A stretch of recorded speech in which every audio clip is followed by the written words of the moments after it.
ಸರ್ವಂ ನಾದಮಯಂ season 2 voice of ನಮ್ಮ ಕರ್ನಾಟಕ. ಗಗನವು ಎಲ್ಲೋ, ಭೂಮಿಯು ಎಲ್ಲೋ, ಒಂದೂ ಅರಿಯೇನಾ.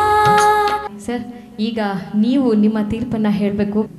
ಅನಗ ಸೂಪರ್, ವೆರಿ ಗುಡ್. ವಾಯ್ಸ್ ತುಂಬ ಚೆನ್ನಾಗಿದೆ. ಬಾರಮ್ಮ,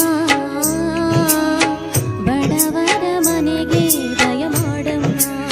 ತೀರ್ಪುಗಾರರ ಅನಿಸಿಕೆ ಏನು ಅಂತ ತಿಳ್ಕೊಳ್ಳೋಣ. ಮಂಜುನಾಥ್ ಸರ್, ನಮ್ಮ ಜ್ಯೋತಿಶ್ರೀ ಅವರ ಹಾಡು ಹೇಗಿತ್ತು?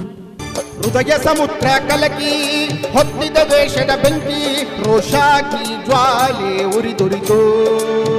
ಕೇಳಿಸದೆ ಕಲ್ಲು ಕಲ್ಲಿನಲ್ಲಿ ಕನ್ನಡ ನುಡಿ, ಕನ್ನಡ ನುಡಿ. ಕಾಣಿಸದೆ ಹೊನ್ನ ಚರಿತೆಯಲ್ಲಿ ಹಂಪೆಯ ಗುಡಿ, ಹಂಪೆಯ ಗುಡಿ. ಮುದಾಕರಾತ ಮೋದಕಂ ಸದಾ ವಿಮುಕ್ತಿ ಸಾಧಕಂ ಕಲಾಧರಾವತಂ ಸಕಂ ವಿಲಾಸಿ ಲೋಕರಕ್ಷಕಂ. ಪ್ರತಿ ಭಾನುವಾರ ಸಂಜೆ 7ರಿಂದ 8 ಗಂಟೆಗೆ ನಮ್ಮ ಬೆಂಗಳೂರು ವಾಹಿನಿಯಲ್ಲಿ ವೀಕ್ಷಿಸಿ ಸರ್ವಂ ನಾದಮಯಂ ಸೀಸನ್ 2 ವಾಯ್ಸ್ ಆಫ್ ನಮ್ಮ ಕರ್ನಾಟಕ.